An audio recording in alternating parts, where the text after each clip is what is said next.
A6, sound mind, sound body. 365 days. 1 year until history is made.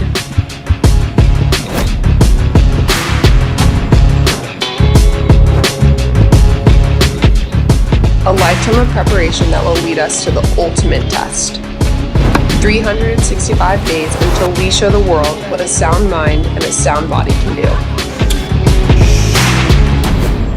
See you in Paris. Stability never felt better. The first 5 miles, you're just getting warmed up. From downtown to uptown, you'll take the scenic route. Tired legs? You'll feel fresh. From first steps to final strides. Steep hills, super steep hills, long runs, even longer runs. Whatever comes, you can run through it. With stability, cushioning, and more comfort than ever in every step. Because nothing feels better than the adaptive stability and premium comfort of the Gel Kayano 30 shoe.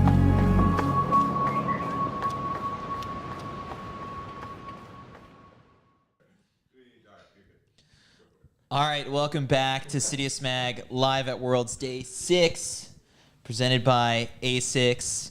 We've been grinding, just sitting down with, some awesome people, and that's going to continue right now as we bring on another A6 superstar. We've got the Olympic champion, last year's bronze medalist, this year's silver medalist in the discus, Valarie Allman, and Coach Zebulon Sion. So, guys, it's been 48 hours since the competition. We've, kind of had some time to process things. How are we feeling? Wait, and why weren't you at the group run this morning from the A6 house? Yeah. Oh, boy. You're putting me on blast right at the start. What is this? I'll take that one, though. We had to train, so we had to throw this morning. That was interesting. I opened up your Instagram story, and, you're at the stadium. It's a training session, so it's, already back to work. I'm motivated.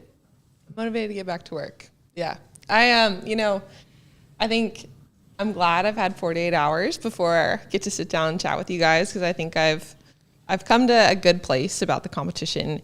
It was great. I feel so proud of what we executed. It was a championship PB, silver medal. I am happy with that, and if I think about it through that lens, it's pretty great, but I think it took 48 hours to get to that point. I guess as a distance runner, I'm always interested to hear, how do you balance focusing on what other people and do what you're doing? I mean, as you just said, you had a great series. Thanks. So I guess, afterwards, when you go back and you're analyzing, how do you just make sure that you can take time to appreciate for what your own accomplishment was? I think it's like the cliche, right? You want to focus on how green your grass is. It's an individual sport in a field event, right? You really can only control yourself and your technique and what goes into the discus. It's easy to get influence from energy wise, and truthfully, most of the time in discus, because it's such a quick event, most people when they get that tension or adrenaline, the discus goes poorly. These results of people having huge amplified performances is quite rare. But I think it is just showing the standard in the event is changing. And if you want to be the best, you have to be able to elevate. Coach, I guess, how did you ride this roller coaster of emotions over the last 48 hours?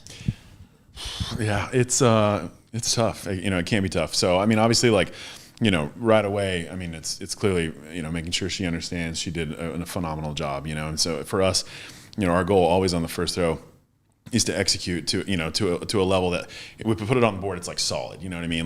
68, I forget the centimeters of her opener, but 57 maybe, almost always metal, right? So it's you start that way, it's okay, we're on the board in a very positive way. And then we were aware though that, especially after what happened last year with, Ben Fang throwing the 3-meter PB, it's anything could happen. So we knew we were gonna have to throw further. And she did do that, she threw 68.79 and then the 69.23, right? She kept moving, and technically, honestly, missing him a bit, which is good and bad, right? If you can throw that far and kind of be a little off with your timing, that's impressive, and that feels good. but at the end of the day, like she did a phenomenal job, and you know, and that was like the most important thing. Paramount right away. It's like you have to understand, like you did great, you know. So talking about that energy, something that for me personally that I'm blown away by this championships is how much energy there is for the field events. You've competed all over the world. How does this compare in terms of just having a crowd that really appreciates what's going on inside the track? It's incredible. I genuinely think this might be one of the best crowds I've ever been in as a field event. Like, it's one thing to be in a crowd where like people just like cheer because it's fun to cheer, but when you're in a crowd, like people really know what's going on. Like they cheer at the right times. Like you can tell who like they want to pull through, you know, and like when you have thousands of people that are active participants, like you want to be on your best, right? Like you really feel like, okay, I'm doing this for like something more than myself in the moment, which I mean, I'm loved here in Budapest. It's been amazing. There's been kind of like a big investment in the throws. It's kind of as well through like the USATF Foundation and like these grants that are out there. So we're big throws, guys. Do not forget that. Yeah. In terms of just like we're doing our part. We're doing our part. Shedding a light on the stories. The fact that we're here right now. Exactly. Right? So when that kind of started, how much did that help sort of in, you know, the behind the scenes of contracts and stuff? It's like the field events have kind of been, you know, looked over for many years, but like, yeah, you've got the support of ASICS and these grants are coming in. How much does that help, you know, get to this mission of like, all right, we want to deliver golds for the United States? Yeah, it has been incredible in my journey from when I first came onto professional circuit in 2019, how our resources have grown. I mean, it's been real and very impactful relative to just like, one, giving you a sense of security, but two, absolutely helping you up your level of play. I mean, I think in 2019, Deanna Price was like the American thrower that like made the jump. You know, she said like, I'm going to be able to be the best in the world. And that was really hard to do as a female American thrower. And now it's been pretty special to see that there's been like a big wave of people that have also made a jump, but it's fun to see who's going to be able to maintain that. It's tough to be the one with the spotlight on, and I think that's kind of the next challenge for us. When did you realize that being a professional discus thrower was even an option? I mean, at Stanford, correct me if I'm wrong, we're not an NCAA champion. And it's not an event like the 100 where, you know, if you make the final, then automatically there's going to be a big contract waiting for you. Yeah. So I guess when did that become a reality? And was it an obvious, let's definitely do this? No, most definitely not. You said, you kind of just shook your head and said, yeah. No, that's a great question. Yeah. No, I mean, but I want to hear both answers. But no, it's a great question. It's fair. Yeah. I got my highest finish in NCAAs was third. I was like, I chatted with Chris about this in Austin. I was like so close to winning. I was like, oh, so close to winning. Good team. And it was the sixth round and I got passed by two people and I didn't respond. And it was at the time I was like really devastated about it. And I had an offer to go work at Microsoft full time and kind of thought like, I'm ready to move on. But then I chatted with Zeb after the competition and he was like, you know, I really think there's like a lot more there, you know, that like if you dive into this. And I kind of decided at 22, like, why not try to see what we could do? And the goal was just to make the Olympics. I wanted to be an Olympian. I would have been super happy with that and was going to shut it down after 2020 for sure. So never ever thought it would keep going and lead to here. I think a cool thing about Valerie's story is that every time she's had like a setback, like again, you know, almost winning NCs her senior year, you know, every time there's been something like that, she's had an incredible response. So that year, even right away, comes back and wins USA's for the first time, and now has been a US champ 5 times. But it's like there's just a response it's just different with her. You know what I mean? She like always like has takeaways, she always has learnings, but it's like an intensity change, an elevation of ability. Like it's pretty amazing, honestly. And I think honestly, you know, I mean, we saw it like in terms of growth, even from last year to this year. You know, that like last year was tough because there was like this high pressure and expectation relative to you just were an Olympic champion, so like you should win everything now, like obviously. Great, easy. Especially, you know, in America, you know, with and that was like it was a ton of pressure she put on herself. And one of the stories you love to tell, you should tell it about like how people were like cheering for you, like it was crazy. Oh yeah, literally last year at Worlds. I couldn't do anything without the crowd cheering for me. I would like pick up my discus. Wild. What a great problem. And they were like, let's go. Or like, I would like dry your hands. Yeah. And like people were like, nice one. USA. Yeah. And we were just like, what is happening? Like, Yeah. It was wild. That's a real 0 to 100 because in Tokyo there was no one. Yeah, exactly. For sure. So connecting that, it's just like it went from, again, like, okay, you won Olympic gold, now you should win everything. That's a no-brainer, Doug. Like, go do it. And then the pressure of doing it at home and like, the cheering for, again, everything. And so it was just difficult, I think, and obviously, but from that point to this point, like the growth is so real and it's so obvious, and just the way she conducted herself out there, like she executed the plan, like I said, hit the first one, improves. It was awesome. It was beautiful, But that doesn't mean it's always going to work out. And so I think the fire you're going to see, and I think the adaptation, the change and elevation of her ability is going to be kind of wild. So Chris and I just did the Media 800 the other day, and like we're done. Like that, I don't feel like I ever have to run again. So, whose idea is it to be like, let's get back out there and just start training again? I mean, I'm very grateful to have a coach that like knows when to push. I think after how the final went, I had to be the one to say like, okay, I'm ready to, go again. I'm truthfully grateful. I have 4 more competitions this season and I want to go after them. I do feel like the fire is burning. People keep their matches away from me. I'm excited to see what I can put together, even if it's for myself. Maybe it doesn't result in something iconic or super, super memorable, but just for myself, I want to end on a really good note.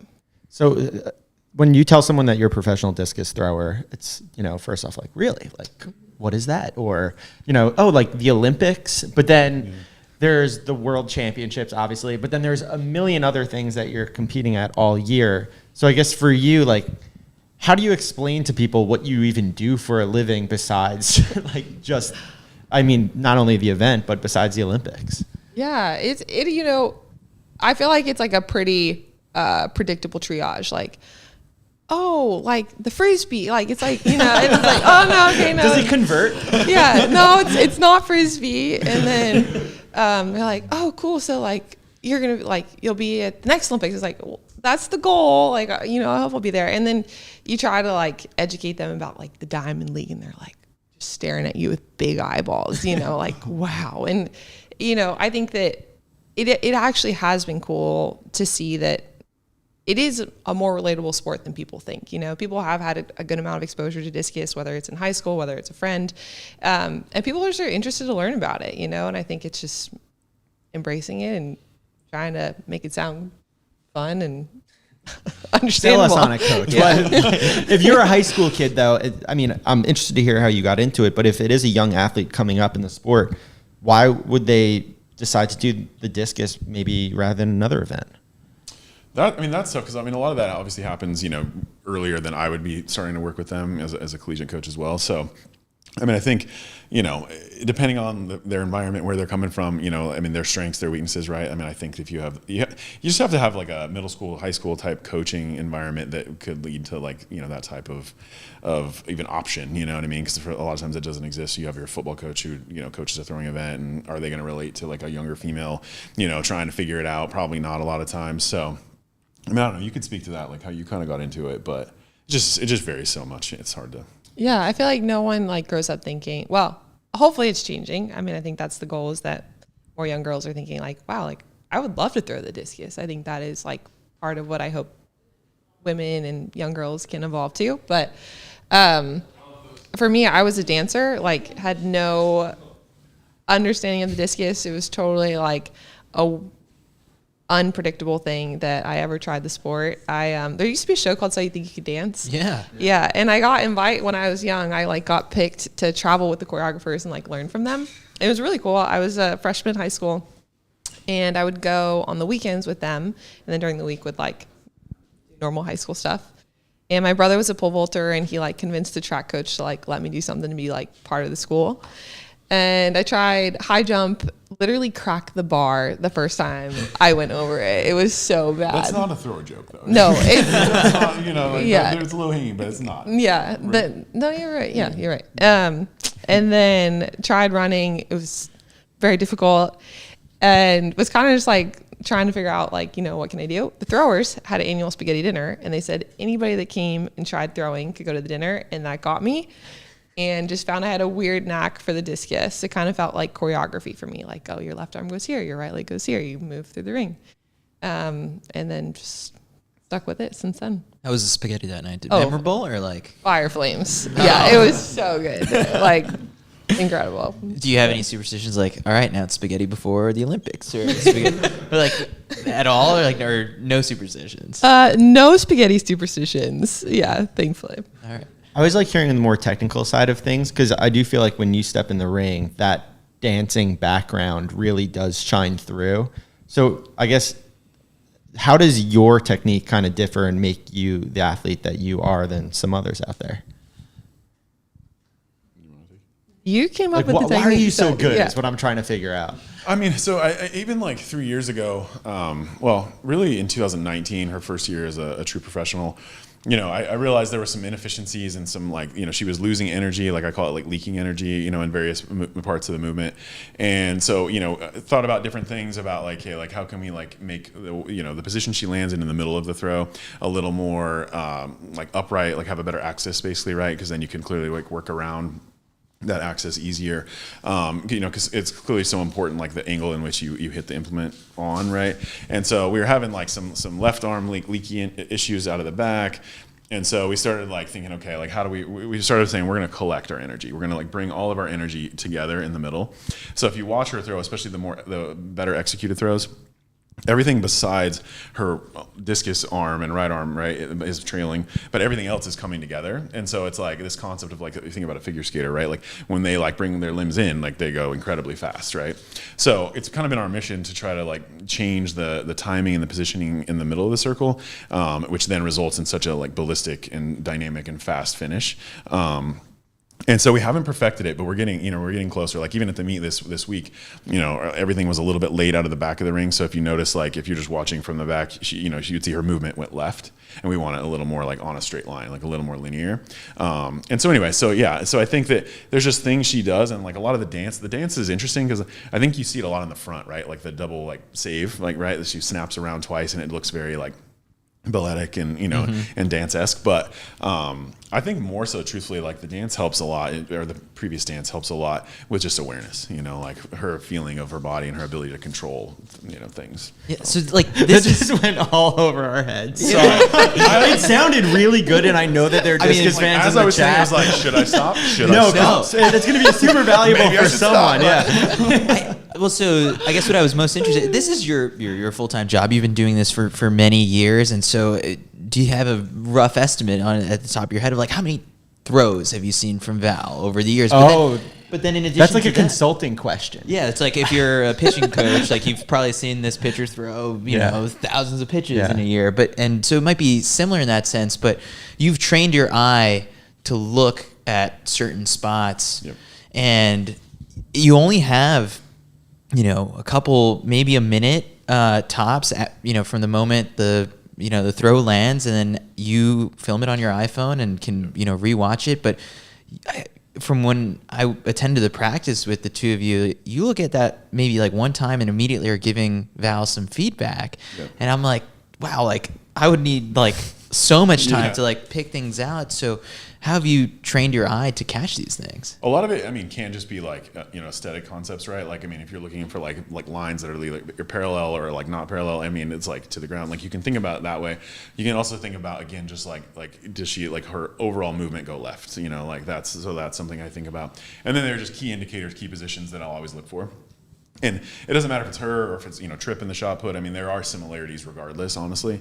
And so just over time kind of developed, like, to me, like, these are the key things I'm going to look for. And if those are close, then we're in a good spot. So. Yeah, so if, like for the common fan out there who's tuning in and watching, is there a certain, like, release point or something that they should look for whenever Val throws? Like, that's like, or does it change and vary in competition? That part doesn't change much. The biggest problem with that is, like we've all said, she is so fast that, like, if you're just watching on NBC or whatever, it's just like, does she stay in the ring and does it, like, does it get out of the cage and go far? Because it's just too hard to, like, see those things, honestly, but.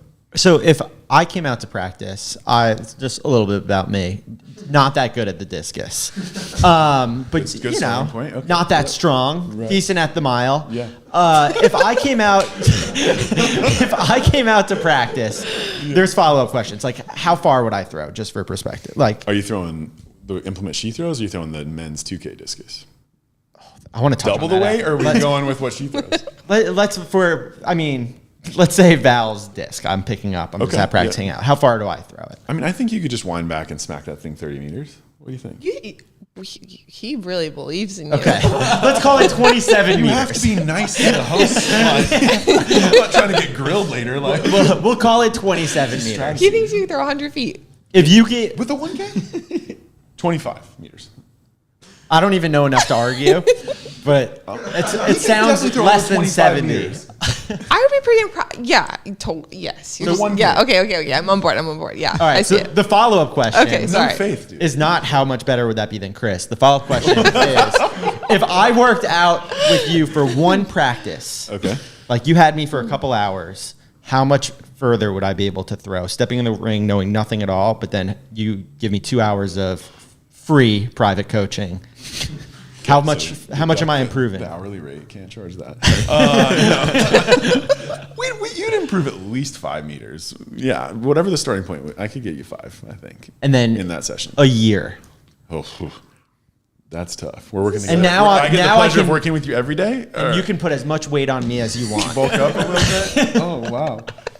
I mean, I have faith in my ability and your drive and effort. So I think we could get up there. What do you think? Come on. I can handle it. You can handle it. With discus, there's like there's a learning curve. Every human, Chris, you would experience this too. I experienced it. It's very relatable in the sport. That like you kind of will rapidly improve. Like the progress you make in 2 hours, I think, will be like eye-opening. But then in a week, you would make like really good progress. In a year, I think it would be like just more consistent, so it'd be like exponential and then consistent. So I think probably at the end of the year, you could probably throw about 60 meters. Wow. If you trained you're training every day, you're training once, how long? I'm not that good at the mile. Okay, I got too nice. I was good of a too dancer mean and now are I'm you? too nice. All right. We could get him to 50, I think, with the 1K. 50. Yep, maybe. He's more athletic than he was. 60 meters, that's far. This is a great debate and a great CITIUS MAG series coming next year. You're coming to practice. We're moving back to Austin. We're doing it. Something that I'd been going to track meets my entire life, and I only found out a couple of years ago that the men's and women's discs were different weights. Yes. The thing that's so interesting, and again, like I came from a complete distance runner's background. We only just started following throws a few years ago. 2021, yeah. And then, the fact that the distance between the men's and women's is so close, I guess, one, I didn't appreciate that at all. But why is the disc such different weights, and how did they get it so that they're basically the same distance landed between the men and women? Is that just pure luck? Yeah, I mean, historically, why, a lot of times the women's events, their weights don't increase. I mean, who knows why that was the case, because I think some people would argue that some of the, events, the weight actually should increase, even from, in the U.S. from, high school to it's always the beyond. same? Yeah, but it stays the same as high school. But I think, even the women's discus world record is further than the men's, actually. So it's from the 80s, But You don't have to say anymore. I'll leave that one. Leave it there. And I believe it's 7680, right? It's quite far, yeah. 7680, yeah. So it's insane. So, and obviously, there's some enhancement concepts there, of course, but the 1K is actually really hard, difficult to fly for a lot of guys. Guys will think they're funny, and I like to tease Trip. He's another athlete I work with, and he'll try to throw the lighter implement, and it's I can throw as far as Valarie. No, you can't. You can't even get it to go that far, and you can't fly it. So stop. And it just flies so poorly, and it's wild. So there's so much skill involved, with flying a disc as well, actually, but. Some people say there's within science, there's a coefficient for certain variables, like the coefficient of friction or something like that. There's a discus coefficient of flight, and you kind of have what you have. It's a hard thing to work on. So even some of the pros, when they release it, the discus kind of wobbles, and it's just naturally how it flies, and some people can get that discus to like really rotate or cut into it, and that it is like really helpful, but it's not something you can really work on. Which do you want? You want the discus to kind of like come out at an angle and turn over like over the course of its flight. And you don't want wobble. You definitely want it to spin as fast as you can. Yeah. So like it's interesting to hear from like when we sit down and talk to distance running coaches, like they're like, oh, this new study just came out on, being able to do this in training, and it just totally changes the game. And then all the other coaches. Are you asking if they do double threshold? No. But it like, in a way, I guess, Coach, like, are there new things still kind of coming out on the science side of things? Because when I remember in Austin, I asked you if like how attuned you are to the science side of things, and you're like, I leave that to Coach. Yeah, I mean, I think like a lot of the training principles and science, the more science concepts relative to like adaptation and like, strength gains or power production. I mean, a lot of that, we're clearly doing in the weight room, right? Whereas a distance runner maybe isn't not, maybe that's clearly supplemental and different. But for us, like how I, adjust those variables for her, whether it's like, intensity or, volume, whatever, over the course of a year, a cycle, whatever. I think that's where like your actual like science in like strength and power development comes in. And so, when I was a young coach, like did a lot of different certifications, and clearly this wasn't just a concept of like, well, this is what I did and we're going to give it a go, because that didn't work out very well for me. You know what I mean? Like I was a NCAA qualifier a couple times. That's about it. So, we're trying to do something at a higher level. That was a lot of the early stuff. And then every year I change things relative to their training and like what we're doing. But I think the biomechanics is probably like the one area that like we could incorporate maybe a bit more into what we do. And I think a lot of people do. A lot of time I'm using my eye, like you said, and I have key things I look for, but I joke, I call it science. Oh, there you go. It works. That's what we go with. Put that on a t-shirt. Yeah.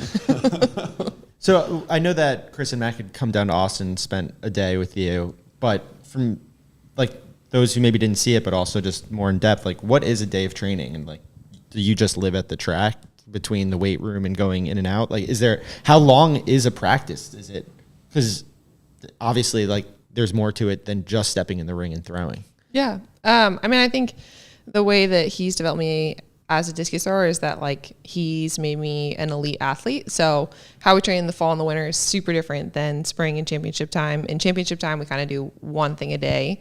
So for throwing, the volume is probably 10 to 15 really high intentional throws, or a weight room session where it's like you're like trying to move that bar as fast as you can, and it's also like at a high weight. In the fall and the winter, like I bike, I swim, I run, I lift a lot more. We throw a lot more volume. We'll do like specific strength things. It's like really, it's like, I mean, you name it, like we're really doing it. Yeah, it's like a very full picture. So I hope that I'm hyping you up. I think I'm out. It's not just throwing, I'm out. Yeah. It's a fun idea. Do you, like, is there a season that you prefer? Like, do you like just being able to work really, really hard in the fall and do that stuff? Or is it like, oh, that's a drag? I love it. You do? I love it. Yeah. Yeah. I've like, I love CrossFit. I think like those women to me are like quite inspiring in terms of like their drive and their adaptation and just being super freaking fit. Like I love it. And for me, it's kind of like when I get to channel those vibes, throwing a discus, it's really repetitive to do like the same thing all year round. And honestly, I think that's probably something I can improve on, is just having more of a desire to throw more often. I think that probably would be helpful to me, but to me, the fall is kind of like a time to get fit, kind of a time to play, which like recharges the batteries. Is that next CrossFit, Coach says no. She's too tall. He's really squashed my dreams.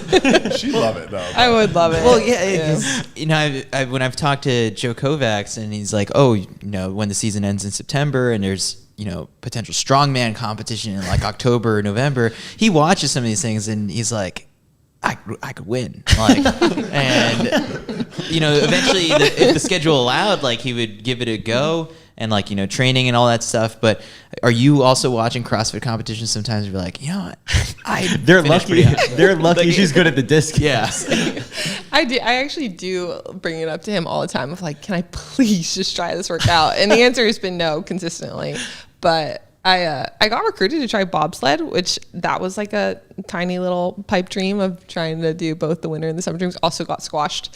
Hey, we have current goals. Yeah, The things so that are very important, yeah. and then maybe later. This is Yes. where Coach steps in Yes. and thrives. Yes. Thank you. I enjoyed that role. Yeah.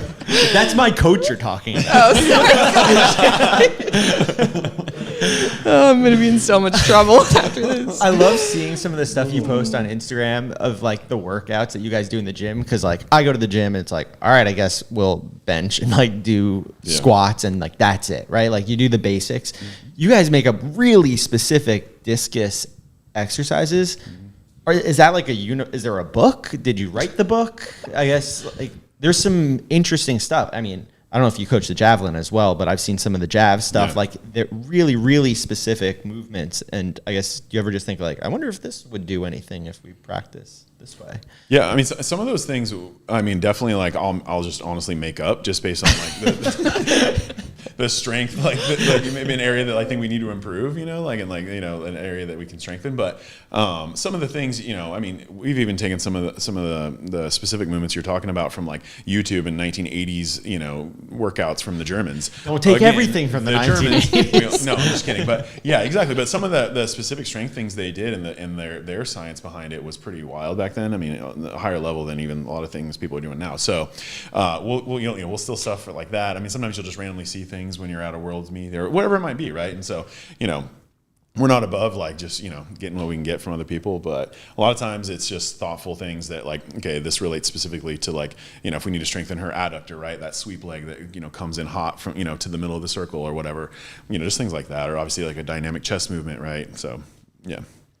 So practice today. I mean, where do we go from here? Back to Leuven? Well, we have to touch on Leuven. They spent a couple days out You there. love Leuven. That's where Chris Love and I, Leuven. that's where we first met. That's beautiful. We met in the States probably at a meet. That's the first time I remembered Chris.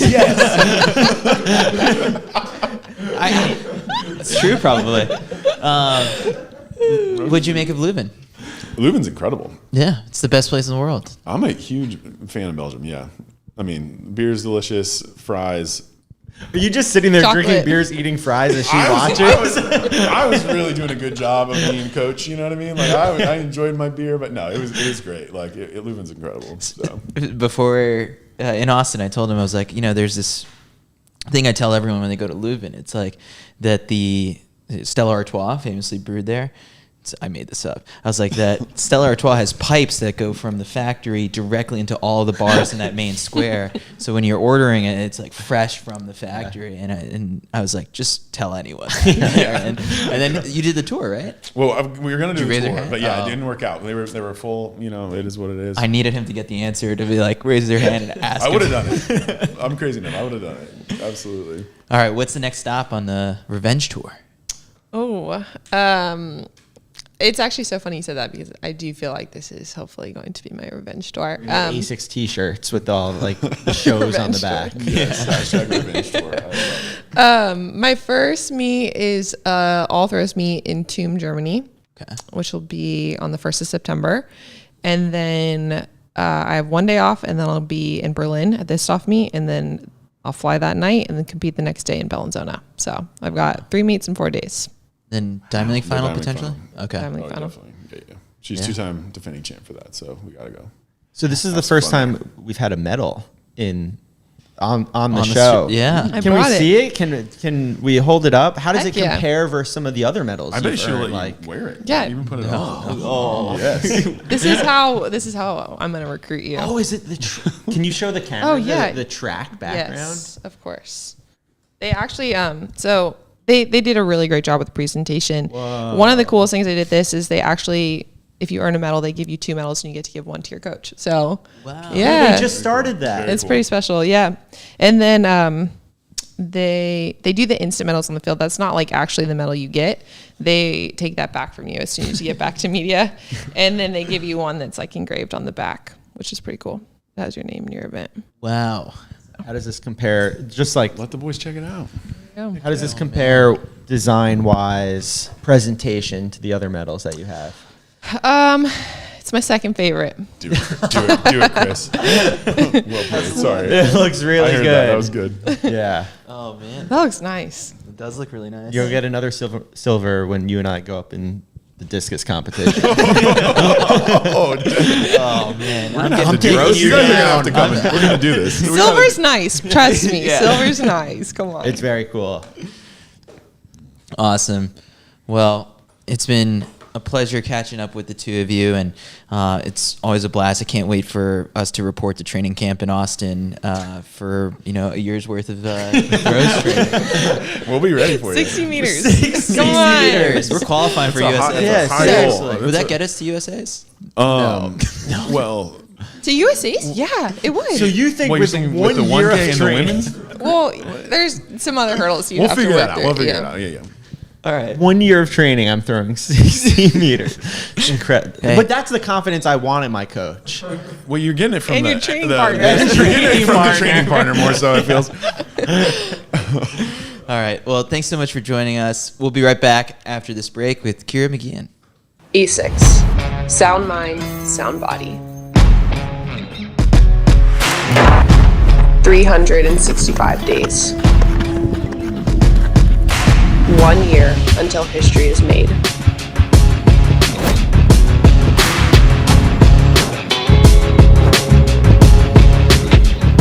A lifetime of preparation that will lead us to the ultimate test. 365 days until we show the world what a sound mind and a sound body can do. See you in Paris. Stability never felt better. The first 5 miles, you're just getting warmed up.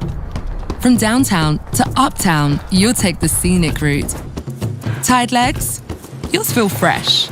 From first steps to final strides. Steep hills, super steep hills.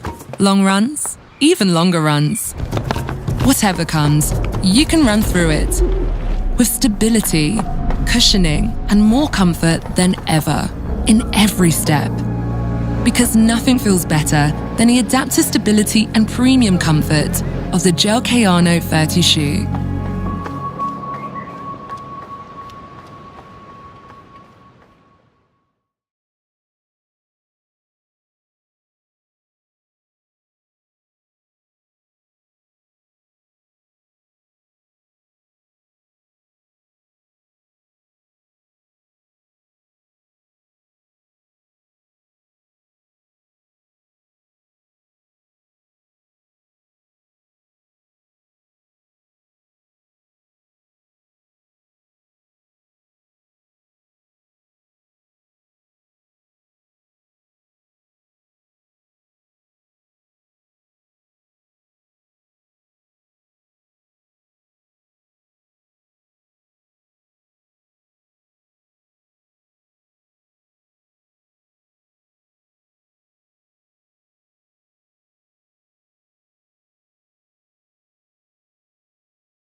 A6. Sound mind, sound body. 365 days. 1 year until history is made.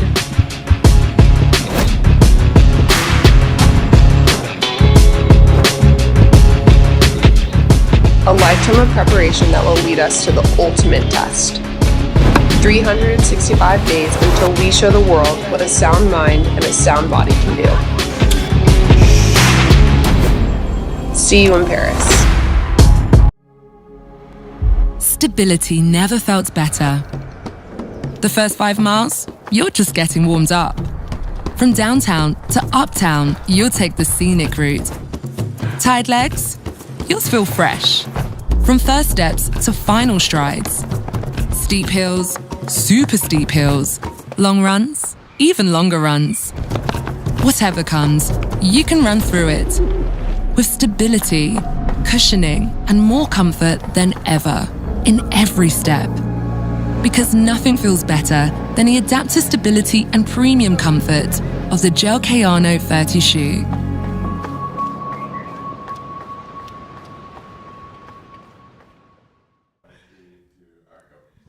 And we're back at CITIUS MAG Live. I'm now joined by my co-host, David McCarthy, as we are sitting down with fourth place finisher, again, national record holder in the 1,500 meters, Ciara Mageean. Thanks so much for coming by and joining us. Thank you for having me on. It's always great crack whenever with you guys. So I was like, definitely come for the banter.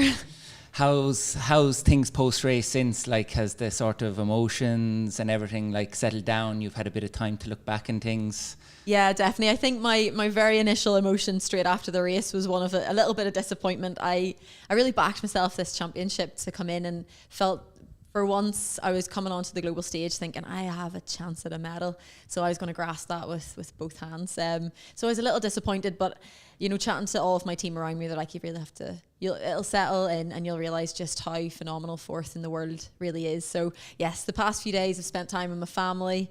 It's definitely sinking in and I'm very proud of that fourth place finish. And do you know, sometimes that's nice, a little bit of fire in the belly for next year. At what point in the season did you start thinking like, oh, I'm really going to be in it this year? Because I did see you during the indoor season, and I would say at that point you were at a low, and so things turned. So when did it change in your mind? Yeah, for anybody who didn't realize, I was in a boot in January. I went out to Flag on a training camp and I just spun on a bike. So yeah, indoor season was a write-off. But I suppose I was really coming off the back of last season where I had silver at Commonwealth, silver at European Champs, and then had finally broken that 4-minute barrier and smashed the Irish record to run 3:56. So there was a little bit of pressure. Can I replicate that coming into this year?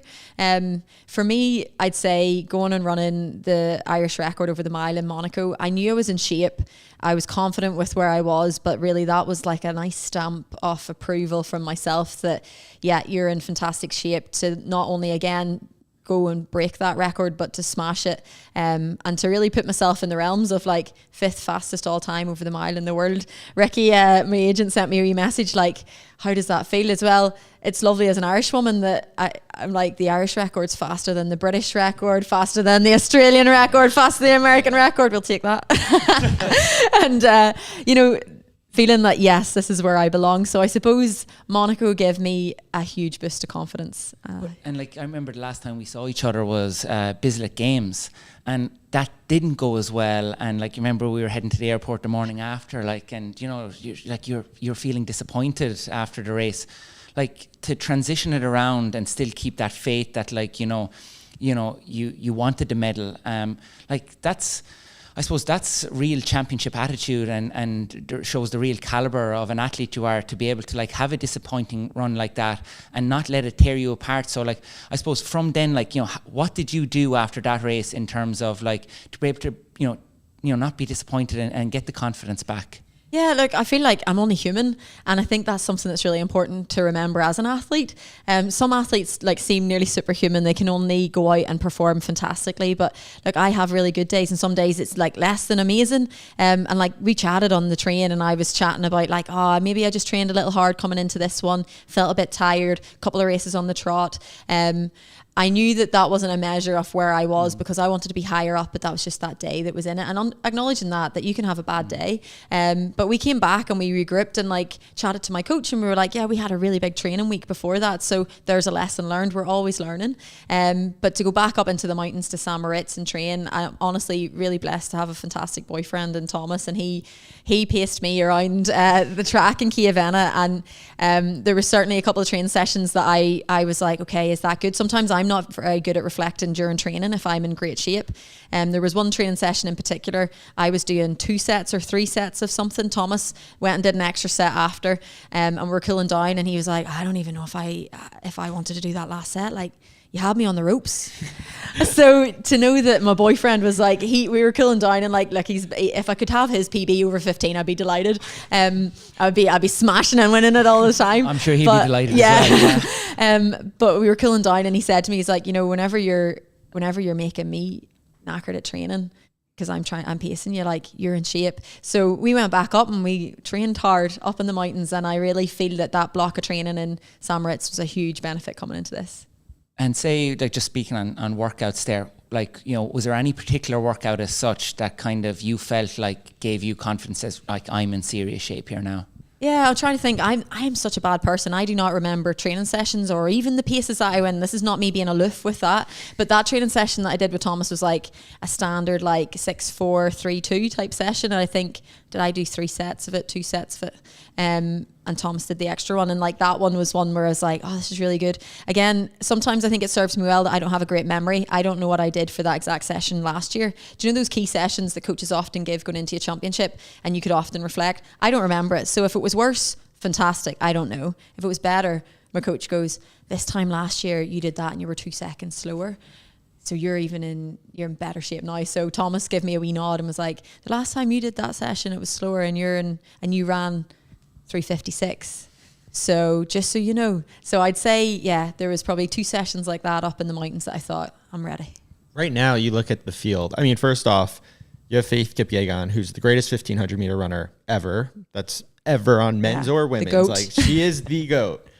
And then the speed of which you guys went through the heats, and then obviously again in the final. Do you take any, 4th is, you know, it's probably a little bittersweet. I know it's your highest finish ever, but the medal, you now know going into the Olympics is obtainable, right? Like, it is right there. So I guess, how do you look at the field in general, and how do you balance saying, hey, I'm part of history right now? Like, this is truly the greatest collection of women's middle distance runners of all time by far and away, and I'm the 4th fastest. Do you know what? It's really special. And I think that's really been something that I've kind of gathered over the last 2 years of racing in this field of women. I think it's very clear to see us on the circuit. It's such a lovely bunch of girls in the women's 15. Like, I'm not just saying that because I'm one of them, but like, you know, we're at on the Diamond Lead circuit, we're eating dinner together. People are like, you can't be friends with the girls you're racing against. You're like, you can, because like, we all know when we toe that line, it's all or nothing. There's no love lost on the track. But whenever we come off, there's so much respect for one another. Whenever I'm racing and Faith's running a world record over the 15, and then I'm lucky enough to be there and she runs the world record over the mile, I'm like, I've got to the stage in athletics where I'm like, this is part of history, and I'm able to not only say I watched that, but I was on the track on that day. To be racing against the greatest of all time is just something that I feel so privileged to be able to be witness to, and to be able to toe the line with these ladies. As well, like, to be part of what is now considered among the greatest 1,500 meter fields that there's ever been is something truly special. Don't get me wrong. I'm like, imagine I was racing in a different era, and like, you know, I'd have more of a chance of golds. Lots of golds. But I wouldn't want anything different, because I think where women's 1,500 meter running's going, it's dragging our whole discipline forward. Faith is there and she's leading it with full guns blazing. It's truly special to be part of this moment, and I'm hoping that I can continue to stump my claim on a little bit of it. Like, you know, you got the national record in the final, but like, that was a serious negative split you ran. Like, you were over 2:10 going through 800? Yeah, if I'm correct, it was like a 2:11, 2:12, 800 split. So and that's then, over 4 minute pace. Yeah, it's crazy. And you know, I was chatting to Sonia Sullivan this morning, and I was like, I didn't look at the clock. I didn't look at the clock coming through, because it's irrelevant what the clock's going to say. I was in the race going, this is going to wind up, and it's going to wind up hard. So be ready whenever it goes. Just staring at the back of Faith. And then, like obviously it's long, it's less, but my last 800 was like 2:01. And and I would have been happy, you know, with that at the start of the season, with a wee season opener, like, 2:01. There's many a season if I opened with that, I would have been delighted. So I was like, I closed in a 2:01. Like, that's absolutely fantastic. So I'm like chatting to Ricky now, thinking, let's get into some more 15s, because if I can run 3:56 off a slow start, what can I do off a nice steady consistent pace? There's like, you know, plenty motivation for going forward, and knowing that there's still plenty more left, you know, to come, which is exciting leading into, we'll say, the Olympic year. I know it's still fresh off the fort and that, but you know, thinking about it now, and like, you know, what are your thoughts, you know, between now and London, like, and like, you know, what are you thinking about the year ahead?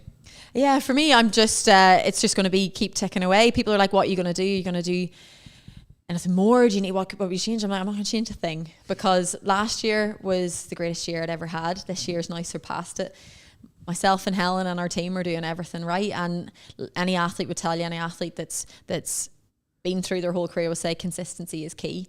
I feel like we're doing everything that we should be doing. So staying consistent, staying healthy and fit and injury free will really give me the best run into Paris next year. So yeah, that's the aim. No, we're not going to change. We're not going to reinvent the wheel. We're already doing everything right. And like, of course, there's little things that you'll tweak, that you'll learn just from this season. You'll be like, but they're all minor things. The bigger picture's all in place. So I'm excited. If I can continue on this vein, then good.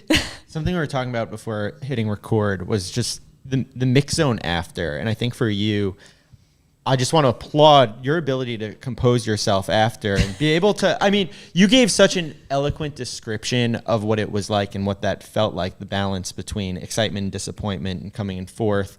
And I know that, like, I saw the comments on Instagram of everyone's reaction. I guess coming from a small village up north in Portaferry, what's the reaction been back home to your performance? Look, my hometown's been the same throughout my whole athletic career. It's something lovely and humbling whenever you get home, because I'm obviously Ciara the runner, but I'm also Ciara that played under 14 camogie in Portaferry. I'm also Ciara that was running about collecting the parish straw with my granny. And so people are very much like, we get back to normal, but I have to say they've been absolutely phenomenal. The messages I've got from my hometown, there's a whole bunch of them down in the local hurling club, Ciara Mageean, Portaferry GAC, always have, like, they'd put it out. I tend to try to avoid seeing what people are doing because it adds a little bit of nervousness to me, but they'd put out like a thing like, anybody who's about, we're going to have a big screen up in the club, you can all come and watch and cheer on. And I'd say my daddy was probably down there. In fairness, I rang him and he's like, oh yeah, we'll watch that. And then we headed out, there was a hurling match on, so you know, like, they move on fairly quick sometimes. But no, it's been absolutely phenomenal. And the length and breadth of Ireland, it's the same. The messages I've got through from people saying their little kids were watching it and their daughters had tears in their eyes, and like, for me, that's what it's all about,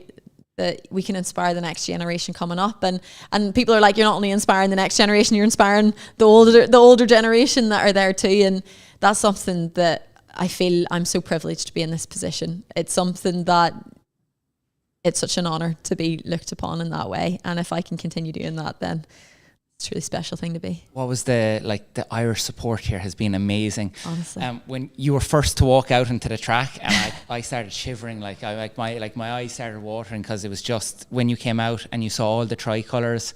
Like, did you feel that energy yourself? I definitely did. I'd say I was really nervous for the first round and the second round of this Champs, because sometimes you're like, if you go out in the first round, you know you've beeped up royally.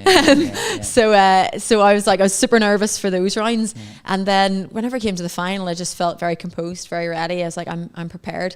And yeah, I was leading out. I felt like it was a fight. We're getting ready. Yeah, it was like MMA or boxing. Like, I was like, take off my dressing gown type thing and start shadow boxing. But like, I took a little moment whenever I walked out, and usually I don't look up in the crowd if I'm feeling really nervous, but I looked up and I was blown away by the number of tricolours around the track. Honestly, the Irish have travelled. If there's Irish living here, they're out too. It's just been absolutely phenomenal, and the messages coming through to the whole team, like, I can't thank them enough. I can't thank the public at home enough, but everybody who's come out here to cheer us on, to come out and support athletics. It wouldn't be like the most popular sport in Ireland. Like, we've got other sports that surpass it in that. no, the fans are getting behind us, and it means so much that you're walking down the street. And I will say that if you see me, you can stop and say hello. Somebody asked Thomas, could they have a photo with me? Like, he's my bouncer. I was like, you can just come and chat, because I'm blown away that these families have come out here to watch us. Come all this way, have spent their hard-earned cash to cheer me on an athletics track is such a huge honour. So, yeah, they're absolutely brilliant. You can't get a better crowd than the Irish. No, fact. And like you said that there, like, it's such a small community. Everyone in Irish athletics knows each other, like, and you know, that's the great thing. They can walk up to you. You're a superhero back home, but they can walk up to you, and that means a lot for the young kids to get those photographs and stuff like that, and give them the confidence going forward. You said in your post-race interview, you know, like, a lot of with the job, and you know, it is your passion, but you treat it as a job. You know, you've had to sacrifice family gatherings, you know, and stuff like that. I suppose, you know, when the season is over now, maybe hopefully after pre-classic and stuff like that, how do you plan to spend it with your family? Yeah, so I've definitely missed so many special occasions, and it's not unique. I know an awful lot of sports people have to do that, and it's certainly something that I find one of the toughest things of the sport is that selfishness that we need to have. But this post race this year, Thomas said to me whenever we were on camp, he's like, I've no annual leave left. So he's used it all in camp. He's used it all to help me on camp. So there's not going to be a big, massive holiday for me and Thomas heading off. But just you. It's just me. My annual leave has not been used up. No. My very good friends, Ciara and Sean, are getting married only 2 days or a day after the pre. So I'm going to be wigging it out off Eugene, all being well, I'm there, to get to their wedding, to have an absolutely phenomenal celebration with them. And we're going to spend a couple of days in Spain, because the wedding's in Spain. So that'll be absolutely fantastic. And then myself and Thomas will head back to Manchester, and then I'll go back home to Portaferry, and I think I'll spend a couple of weeks at home in Portaferry. I can get my base training in on the roads that I plotted as a youngster. And get to see my friends and family back home, because quite often you travel the world whenever you're racing. For me, whenever I finish the racing season, I just want to go home. Yeah. Just want to go home. And honestly, there's nowhere prettier than Portaferry. So I could travel the entire world, and Strangford Lough is where I want to be. I put out an Instagram there that Ciara was coming on, and anyone had any questions. Somebody asked, what are the top 3 things to do in Portaferry? Oh, the top 3 things. It's a pretty small town, but we do boast the only aquarium in Northern Ireland. So the aquarium is certainly a place to go visit.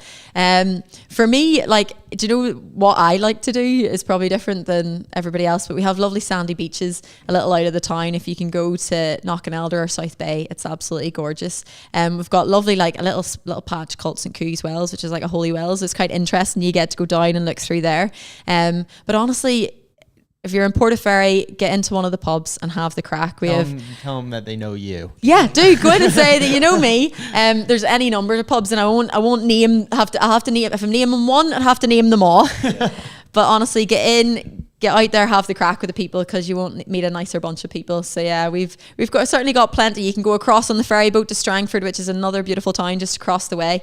And I'd say get on a bike and just cycle out along the shore road. It's absolutely gorgeous. Yeah, we're not like a big holiday destination. You're not going to get like a whole load of things, but if you're looking for something to relax in Ireland, the scenery, right? Just get on the bike, jump in the car, tour around. Exactly. Like, there is no nothingness in Ireland, because it's a beautiful country. It's all beautiful. Yeah, I know last year that there was a promise or a bet about maybe getting a dog. You got a medal, which you did, but then you never got the dog, right? Because you've been checking my Instagram. I'm waiting for that dog to pop up. Was there anything that, you know, if you came out and had a great performance Thomas has learnt not to make me empty promises. God love the lad, because it's not me that's holding him to him. It's the entire Irish public is like, you haven't given that girl a dog yet. I also had somebody being like, Ireland hasn't come on very far because her boyfriend needed to give her permission for a dog. I was like, no, you mistake that. That's like, I'm definitely the boss. No, no, bless him. We're both really want a dog, and that was a really nice incentive to give me. But knowing just how much we're traveling, it's probably it's really tough. Like if I lived back home in the north, I would have about 4 dogs, because I could just leave them to my parents' house if I was nipping off. Whereas in Manchester, I don't have somebody that I can dump a dog on for 2 months of the year in the summer, never mind all the other months that I'm away on camp. So that's on the long finger, but there definitely will be a little Cocker Spaniel running around at some point. And you said when you're back home and building up, we'll say the base phase again, planning on doing cross country this year? Or? It's so funny. I was leaving the athlete hotel yesterday, chatting to the guys, and isn't it just typical Irish? Are like asking you that. And so you'd be racing Eurocross. So Sorry, we do and Eurocross. that was another question that came in. Is she doing cross country? Is she doing the cross? And like me and the other guys, because like obviously being a 1500 meter runner, the Eurocross is a tough jolt, and I always try to do the full cross. I do the 8k cross. Somebody's asking, is it going up to 10k? I'm like, I won't be at it then. It's like, well, I do the Eurocross. I haven't thought too far beyond that myself. And Andrew Coskren looked at each other, and it's like, I was like, well, I'm probably gonna, I always say no initially, and then I get a couple of weeks into training, I think, oh, will I try? And I'm never fit for the national trials because it's always such a short window for me to get fit. By the time I finish and have my break, I've got about 1 month to train for it, and it's tough going. But yeah, I can't lie to you. I would say no, and I'd show up on the line. Probably. So we'll watch this space. If you close in 2:01, I feel like you don't have to do cross country anymore. Like when you have that sort of speed. You've seen me race. You've seen me race the Eurocross and how I finish because it's 8k. I'm like, I've crawled over the line a few times. I lay it all out there. Yeah, the Eurocrosses are tough. I don't know, like I just find the lapping. How do you find the short courses when it comes to cross country? Do you find that tough about it? My problem is I just get far too competitive, and I've had a couple of Eurocrosses where I've been coming through, and Steve and Pete Riley from New Balance, they've been like, oh my God, Ciara, you're top 15, you're top 10, you're top 10. And then in the last lap, oh dear, oh she pops, and you're top 15. Yeah, and like it goes back. Like if you're asking how people treat you, my little sister every so often just sends me a little picture of me after the Eurocross. I think it was in Sardinia, of me lying, having rolled over the line because I fell before it, and she's like, do you remember this? It was hilarious. It looks like I'm having a nap on the finish line of the cross country because I couldn't move. I fell asleep in the shower after that race. I was so knackered. So I find the lapping is probably something that should help me because I'm used to it on the track, but I feel like I sometimes just misjudge it, go a little bit too hard too soon. That's why if anybody says, will I race a marathon? Answer's no. Like seeing your progression over the years and still seeing you get better, and clearly like after seeing that 356 the other night, there is more there, especially the way it's ran. Like, what do you put down your consistency, but your consistent development to over the years? Because like, you know, you mightn't have thought like, you know, there's always ups and downs in athlete's career, and to think now that you're like fourth in the world, like we were saying, in an era where the women's mile 1500 is at its best, like, you know, I suppose, how do you keep that faith, and what do you put that sort of progression down to? Yeah, I honestly, if I could figure it out, I would bottle it, because it's something that I definitely want to be like, this is the exact thing that's been it. I've really not changed an awful lot, in the sense that I've been doing the same things throughout all of the years. Sometimes you have to have a wee bit of luck on your side, for sure. And I've certainly been unlucky a lot of times. I feel like my talent as a junior was very clear. I got a silver at World Juniors, and so clearly the talent was there, but there's always that pressure of, can you make it as a senior? And I always wanted that. I didn't want to be a has-been. I didn't want to be, she was just a good junior. Didn't race at under 23 because I had an injury. I had to have ankle surgery. Honestly, I'd say I put a little bit of it down to my brute ignorance, that people are like, did you ever think of quitting during those hard times? And it never occurred to me to do that, because I always had this dream, and I always knew that I was good enough to be among the best in the world, and I hadn't yet reached that, and I won't stop until I know that I've given absolutely everything to it, because you're a long time retired. It's a long time when you're sitting at the side of the track watching other athletes race thinking, God, you remember whenever I was there? I want to come away from this sport with no regrets, that I did absolutely everything, that I left no stone unturned, and I gave my all. I'd say for me, it's just that many people are like, what happened the past 2 years? But the accumulation of these 2 years is all of the work that's been behind me. All of the years of ups and downs, the winter training, the summer training, good races and bad races, you learn so much from those. Like, you can never underestimate all of that progressive journey. And I'd say like this year it's been really good. And last year, like, Helen's come on as the team, and I think she's made a big change for me mentally. She's really saw the benefit of having somebody like Thomas, my boyfriend, in my inner circle, and she's really seen his value. And I think that's something that's quite unique. If she identifies how important he is to me, that she brings him in and she's put her arm around him and is like, okay, he's a really valuable member of this team, and she sees that his knowledge of how I interact and how I'm feeling, because like Tommy can call a race as soon as he sees me off the start line, if it's going to go good or bad. Wow. Just from how sharp I am and how I respond to, you know, the start of the race. Like, whenever I raced, I think it was Oslo, he was like, yeah, I could tell it wasn't going to go well. Do you know? And I was like, tell was you it? before. Yeah, no, he doesn't. He's like, I'm like, was it that obvious? I knew by your mood this morning. Yeah, foul humor. So she was just foul humor. But yeah, I'd say I couldn't pinpoint one thing in particular, but that's been years and years of hard work. And like any other athlete out there, we saw Josh Kerr in the men's 15. He's been hammering at this for a long time too, and he said there's a lot of hard work and a lot of years behind it. That's just it. It's sticking at it. And I'd say that for anybody who's wondering, you know, no matter what line of work you're in, no matter what you're doing, there'll be good times and bad times, but keep the faith, keep on the path, and keep true to yourself. To your point on the development, I think something that's really cool happening right now in Ireland is just the depth is there, right? Like, I can't remember, we'd probably have to go back so far, maybe Ricky knows, the last time that 3 men and 3 women represented Ireland at a global championship in the 1500, let alone the representation in the 800 and across other events. Sarah Lavin, national record. What's going on differently than a decade ago? I felt like there was a little frustration of, you know, we're not sending enough people to Worlds and the Olympics, and now you're battling for spots. Yeah, like I definitely feel like Athletics Ireland are doing an absolutely fantastic job. I always feel that I've been really fortunate that they've been behind me my entire career through the highs and lows. I couldn't say a bad word about them because they've honestly been an absolute blessing for me, and they're always there to help support me. So even in the context, I live in Manchester, I'm outside of our support network that's in the island of Ireland, and it's mostly in Dublin.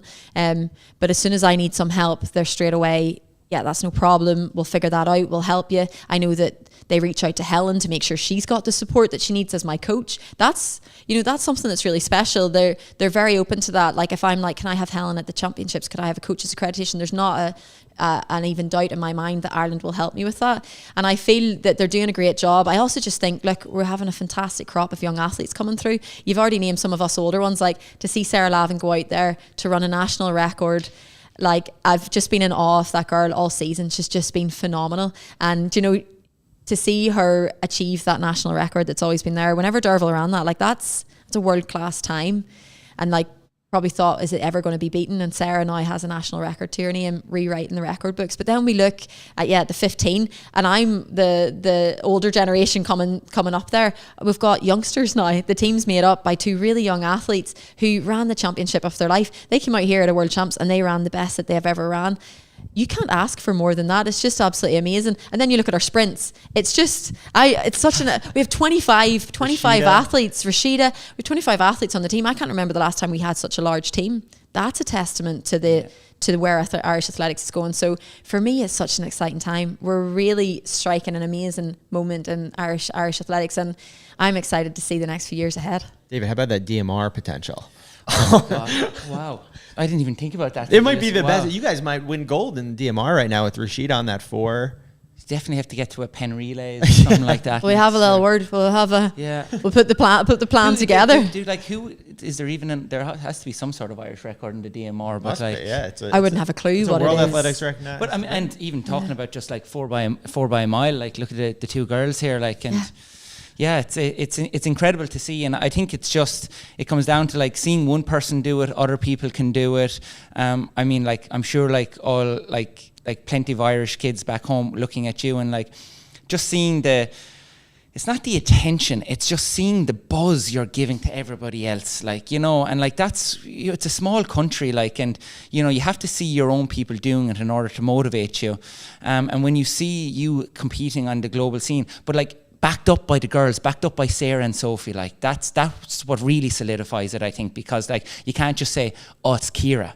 Yeah. Like, you know, it's all 3 of you, and now we see it with the boys. You had Andrew, Luke and Nick. Nick's only a young fella, like, you know, and all the other lads are only young fellas, like, they're going to be there for years. That's going to bring on the underage as well. So, like, you just hope there's going to be just surge, you know, and sprinting. Like, you just hope this just brings on Irish athletics. Like, we were so close to coming away with 2 medals. Yeah. You know, and like, you know, that's just fuel for the fire, not only for yourself and Rashida, but for the whole country. It is exactly that. Whenever you're looking at this momentum that you're on, you're like, let's make sure that we ride the crest of this wave and we keep it going, because we've got so many youngsters coming through that it's just phenomenal. And the main thing is that once we all progress forward, that next crop of athletes continues to come through. And really, hopefully that will be the case. Like, we're looking at our young athletes coming up. The fact that some of them are still racing juniors and like under 23s, and they're now out here in the senior stage is phenomenal. And then we look down towards our youth level athletes, and they'll be coming up. They're inspired by us. I feel really fortunate to be playing a small part in that hopefully have proven that we can be up there and be at the top of the stage. But yeah, it's not a championship where we've just got one stalwart performance. We can say that nearly every athlete's come out here and ran the race of their season. That's a huge achievement to do. But I'm honestly so excited. I'm looking forward to that Olympic Games whenever we have the largest athletics team. Because like, we're out here and we don't have a marathon bunch, because marathons, they're focusing on other things, getting ready for the Olympics. Like, that team could be even bigger, and we could even have more representation out there. So yeah, all of us just want to bring some medals. So Well, that's the next thing. London, plenty to work towards. Paris. Or Paris. Paris. The last day. Sorry, Paris. It's all right. You said London earlier, but I figured what you were meaning. You haven't booked your flights yet, right? No. David obviously went to Providence. I thank God for the NCAA Irish pipeline, or I might not have my daughter. Did you ever think about going to the NCAA and coming over to the US? And I guess, what was the decision to not do that? Yeah, I visited Providence and Villanova. I'm pretty sure your sister was there whenever I visited. Lorraine was Stony Brook. Was she? Yeah. There was a whole, or at least I was chatting to a whole lot of Irish people while I was over. Because obviously the natural progression is like, if I go to the States, where am I going to go? Providence or Villanova. That was my recruiting trip. Yeah. Or Stony Brook. Yeah, but no, but like, this is also at the time when there's like very little social media to see other places out there as well. I was just aware of where the history with Sonia, with John, like all of these athletes that had been out there. And then I was chatting to the coach from Auburn, an Irishman, Mark Carroll. Yeah. Harvard came and visited my family home. Oh, nice. Which was hilarious, because they were like, what's your parents' income, to see how much that they could afford to pay for me to go to that uni. And I was like, no, my mommy and daddy aren't paying. Like, I get a student loan to pay for. I couldn't understand why they needed to know my parents' income. I'm sure, I was just like, this doesn't make sense to me. But they didn't have into someone's house and asking, how much do you guys make? I was like, this is a very personal question to ask. So it was very interesting, because I wouldn't have been aware of the system over there, but just was aware of the prestige that it was. So I definitely went and visited. It was my first time in America. Very long flight for me. And so that was exciting. But ultimately it kind of boiled down that I was a bit of a homebird. My granny actually, unfortunately, had been diagnosed with cancer the year that I was going into university. And for me to be close to her in Ireland, knowing that she had a year left to live, was something that was really important to me.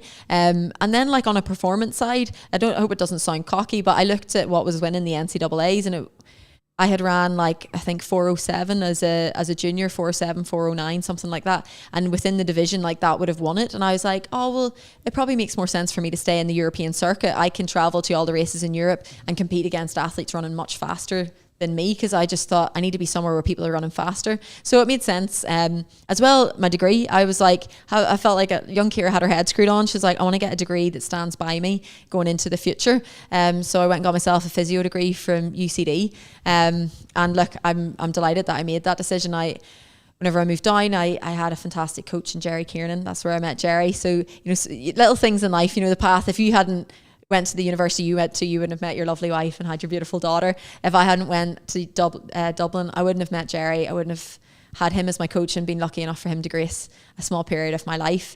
I wouldn't have met Thomas, and I wouldn't be on the path that I think I am on now. It all worked out. I think it was the right decision. Yeah. I will say, though, it's not cocky if it's true. I feel like they give away honorary degrees. I'll give you an honorary NCAA title, So now that this is wrapped up, what does the rest of the season look like? Yeah, I was chatting to my agent Ricky, trying to plan what we're going to do. I would absolutely love to get into a fast 8, seeing as I close with a 201. Fancy seeing what I can do just on a flat out 800. So we'll see what 800 I get in. Hopefully I'll try to get into a good one. Brussels Diamond League, quite likely, to go and try to get some fast 15. And if I'm in Eugene for that Diamond League final, it'll be really good. So that'll be 2 weeks left of racing, hopefully 3 races, and then I get to put my feet up. No Fifth Ave. Last year at the after party. Stop. Last year we go to. Don't you be giving anything away. You were just telling me earlier you don't. Do you know? It's so tough because like we always look forward to Fifth Ave because you're like it's. End For of anybody who season, doesn't though, know, like, end of season, yeah. last race, and all of the athletes have so much crack. Like the after party is the party to be at. So we threw the after party last Yeah. year, and we didn't know that there was going to be a band there. And we walk in, the band is from down. The guys from County Down, they're playing like Star of the County Down. I was like, gee, I'm like in yeah. there. All the other people are like, what songs are they singing? It was an Irish band, and the That fellas was not planned at all, from County yeah. Down. I was absolutely amazing. Full but like, sense. you also did a live take that, and I was like, I could have been dodgy. Like I don't know what you were thinking. I don't think you realised that people are going to No come. more lives from bars. Yeah, half cut going you'll be in. saving that for your sister's wedding. Yes, it'll be from my best friend Sean and Kieran's wedding. It's Thomas's sister, and but yeah, it's disappointing because Eugene comes after Fifth Ave this year, so that's unusual. Usually, that's the last race of the season, which is why my good friend Shauna had put her wedding where it was because I said Fifth Ave is usually the last race of the season. It's usually second weekend in September, and unfortunately, there's another race that week, so I'm cutting it really fine to get into that wedding. Must be a good friend. Yeah. Yeah, she is. She is. Well, Ciara, thank you so much for sitting down with us. Congratulations on what's been an awesome year. Great championship performance. Excited to see what comes next these next few weeks. But yeah, thank you so much. I know Dave and I were buzzing to be able to talk to you. So Yeah, and like for me, just like what a year to just get part of CITIUS MAG and to be able to come follow you in all these races. It's so lovely. So lovely having an Irishman to come and chat to you after. And thank you so much for having me on. It's always great crack with you. thanks so much. Cheers. All right, Ciara, and thank then you. after this, we're going to be back talking with Yared Nuguse, fresh off a fantastic 1500. E6. Sound mind, sound body. 365 days. 1 year until history is made.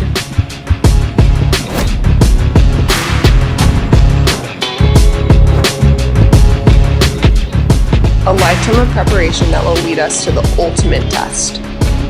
365 days until we show the world what a sound mind and a sound body can do. See you in Paris. Stability never felt better. The first 5 miles, you're just getting warmed up. From downtown to uptown, you'll take the scenic route. Tired legs? Yours feel fresh. From first steps to final strides. Steep hills, super steep hills. Long runs, even longer runs. Whatever comes, you can run through it. With stability, cushioning, and more comfort than ever. In every step. Because nothing feels better than the adaptive stability and premium comfort of the Gel Kayano 30 shoe.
All right, and we are back, joined once again by Chris Chavez and a very special guest, 5th place in the 1500 meters, the American record holder. We're giving it to you. CITIUS gives it to you over 1500 as well.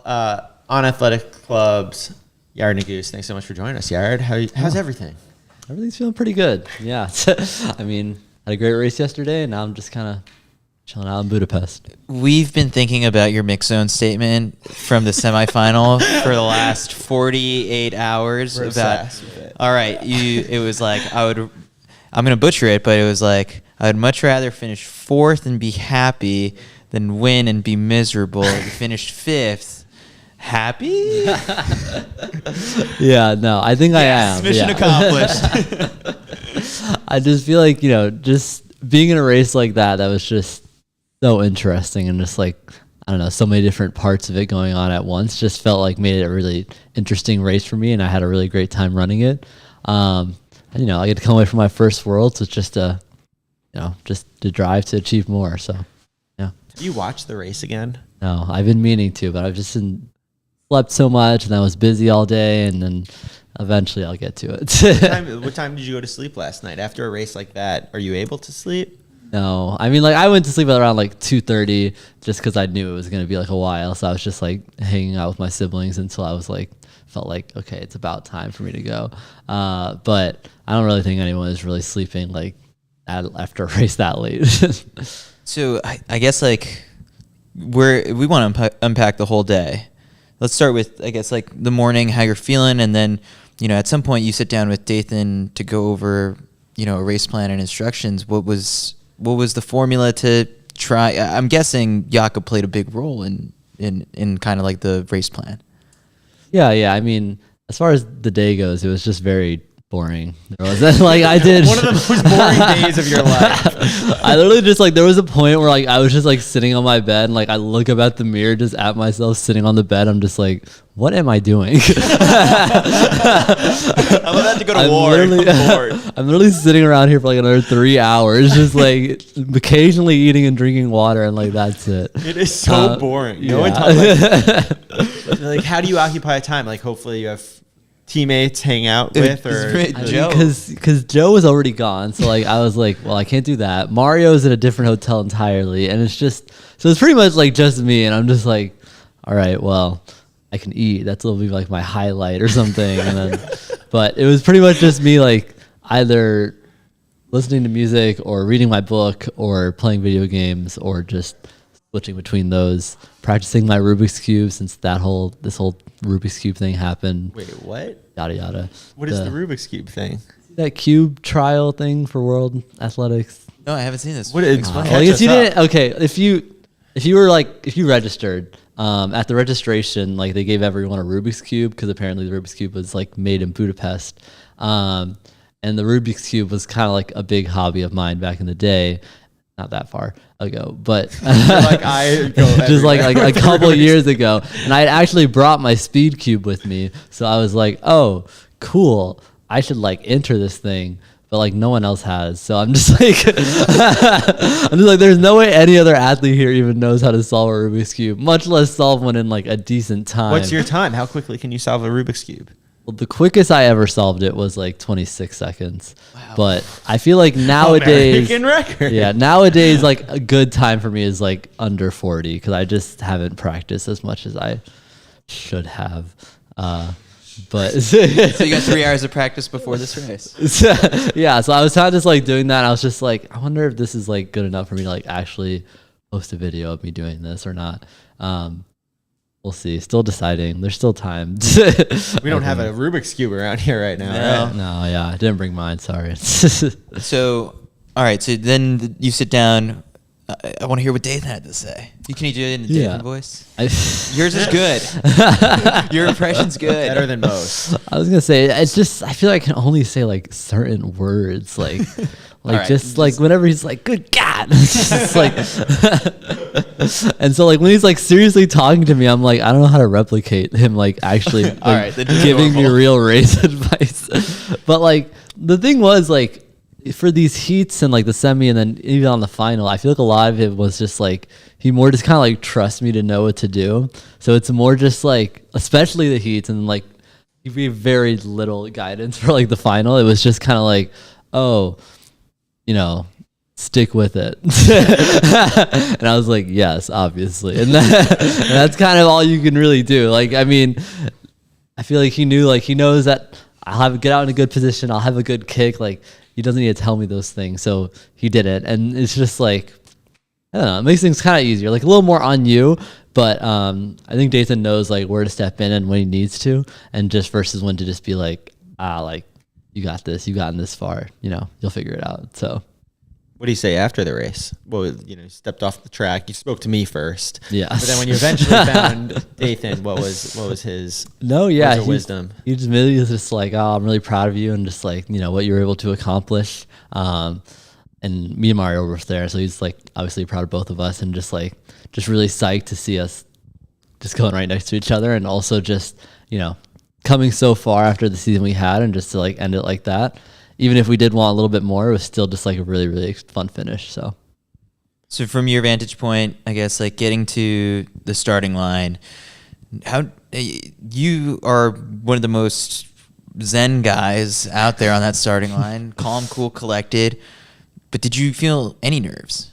Yeah, for sure. I mean, like it's just like, when you even think about it a little bit, you're just like, yes, the thing my entire year has been building up to is in this next 3 minutes. And it's just like, like obviously I'm going to be at least a little bit nervous about it. But I don't know. I think I've always been one to like kind of rephrase my nerves with just like a little more as excitement. And I think because, nerves just show that you care about what's about to happen and that you're really excited for what's to come. And I think if you start getting into like spiraling down like a what if train, then like, nerves will kind of consume you. But I've been pretty good since like after high school at just managing that a little bit. And so, you're going to be nervous, but it's about using that. So from the start, Abel Kipsang takes it out, kind of moves to the front. What is your goal in those first opening meters in terms of like finding your positioning? Yeah, I mean, I always want to get out. I just like usually don't. Like I did it really well in the heats because I was in like lane like 12 and 14 or whatever.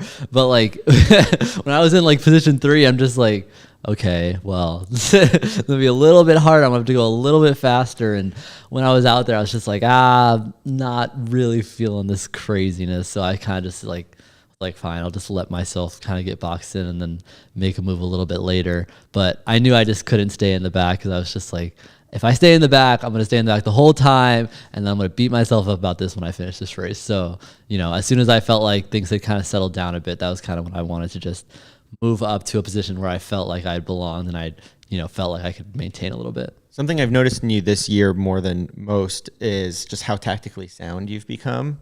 I mean, it's one thing to just be really fit, obviously, but it does seem like you have much better control of where you want to be at different times in races. You've been in races like Worlds in which it's very competitive and everyone's able to run in the 3:30 range. But then even at USA's and others, we've seen you employ different tactics of when you are the favorite or when it's on you to get on the rabbit. Is that something that just comes naturally? Is it something that you're working on with Dathan? Do you go back and watch race videos, old races, to learn how to improve tactics? Or is it just like, when you're fit, you can do anything? Yeah, I mean, it's definitely not natural because I sucked at it for a long time.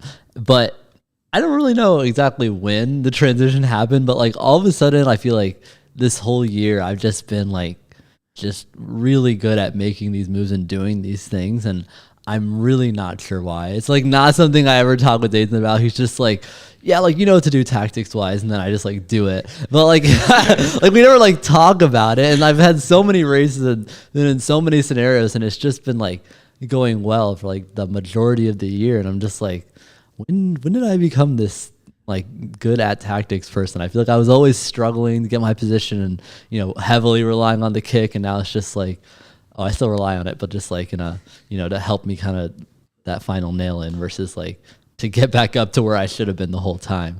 So I don't really know what happened. It's been a weird year, but really fun one. Really good year. I wouldn't describe it as weird.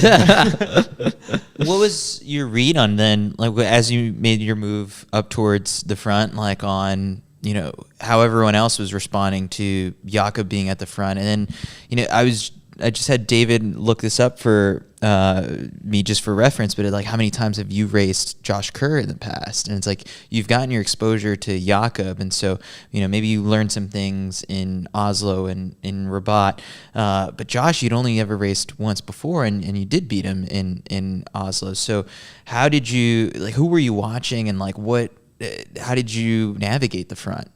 Yeah. I mean, I was definitely just like looking up ahead and like mostly at Jakob because he was there.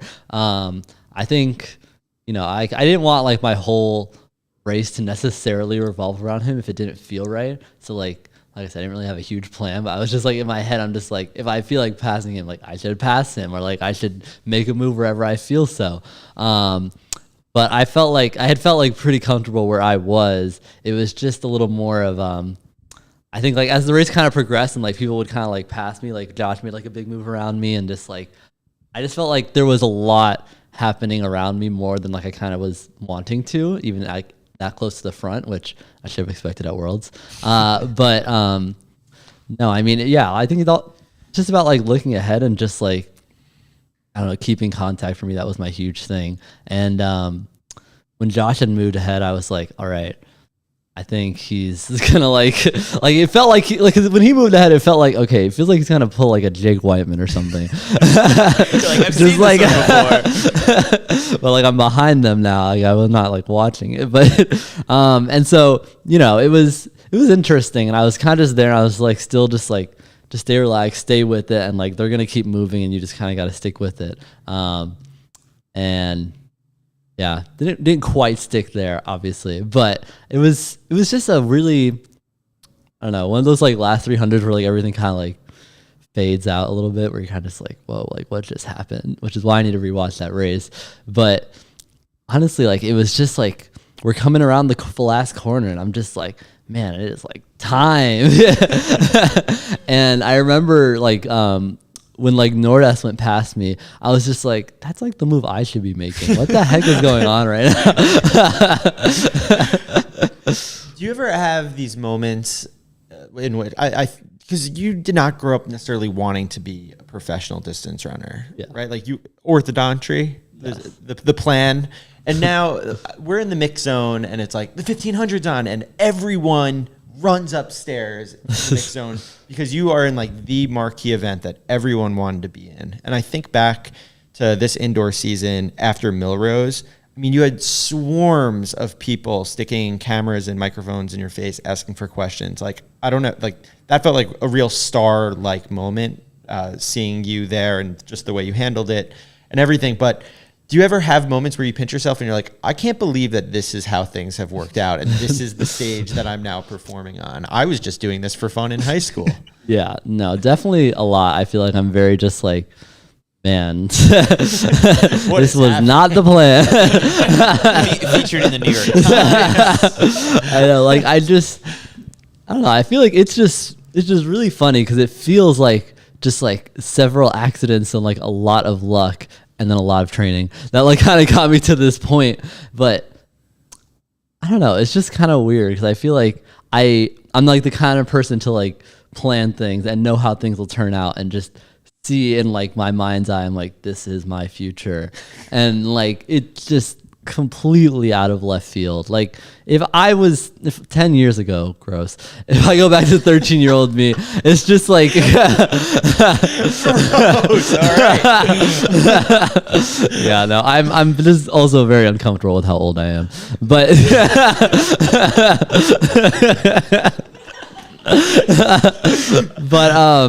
it's just like I mean, I could always see myself being like, yeah, this is fun, and I could do this, but like, you know, like Olympics, Worlds, that's just something else entirely. And I feel like it's something you really plan for, but I guess not. So I forget if it was in the Times or somewhere else that you'd spoken about how like you're gonna do this until you're 30, and like there's fans out there who are now like there's a countdown clock on like how long Yared's going to run for. How strict is this 30 deadline? It is pretty strict. Because I gave myself, I was like, all right, like, when is this gonna end? Because I immediately was thinking of that. Like the second I signed on, I'm like, all right, okay, when's the end? Not that I want it to end, but I, like I said, planning.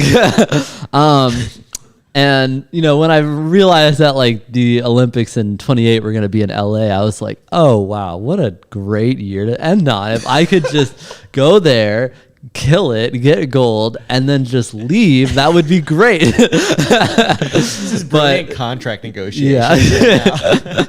But then I was like, oh well, I guess there's also like Worlds in 29, so like that's gonna be the year where I'm 30. So I'm just kind of like, okay, so like maybe depending on how things have panned out these last few years, if I feel like I could go one more year, then yeah, I'd go one more. But no, I think after that, like I'd just be in that gap year in 30 and I'd just be like, what?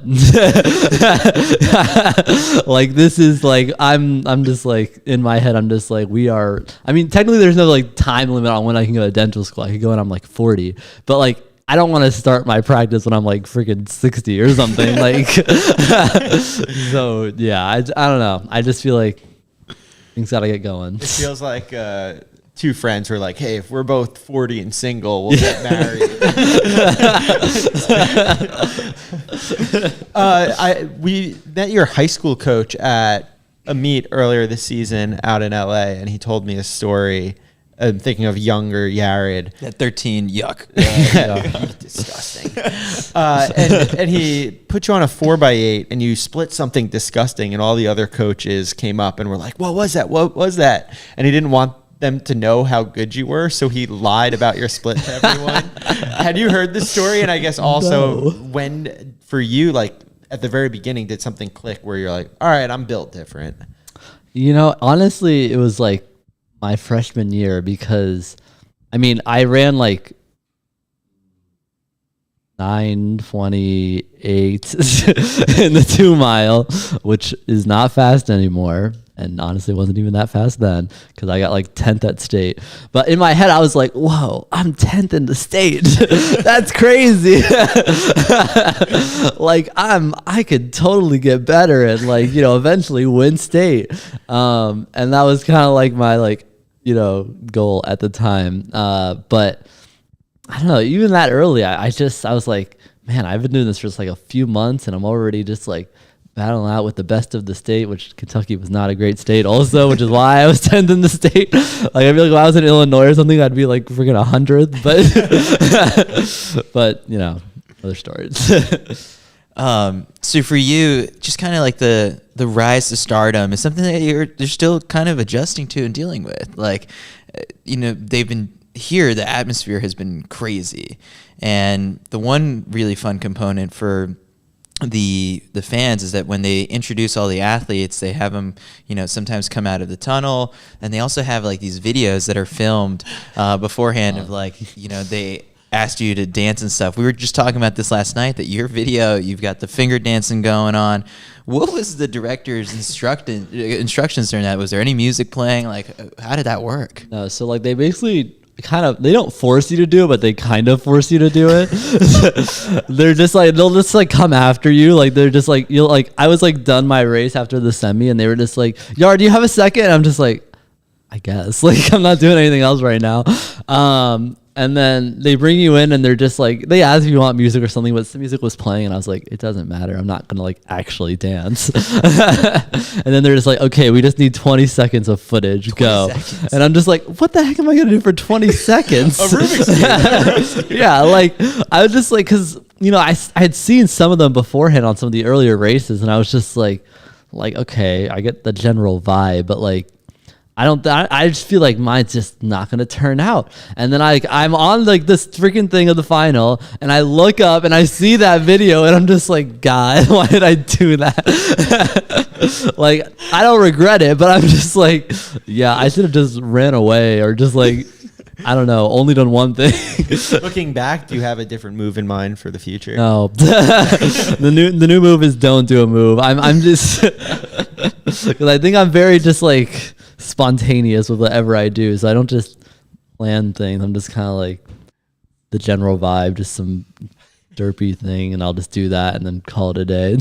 You're getting better at the finish line photos, though. Remember, I think we spoke. you. I had you on the podcast when you signed with On, and we looked back to sort of the Portland track race, and like it was you both hands up, and it was like you had won the Olympics, and you said, "I need to work on that." So, do you feel like you've made some progress? I do think so. I think I've enjoyed seeing some of my post race photos a little more since then, depending on the race, but. I don't know. I think there's just like doing more of these and then eventually like doing more races where it's okay to celebrate has allowed me to kind of figure it out more, I guess. So, yeah. How have you managed, just thinking about the whole year, you came out so hot this indoor season, immediately guns blazing, and have managed to seemingly not miss all the way through until now, end of August. Were there downs along the way that we just didn't really see? Like, how have you managed to be so consistent throughout?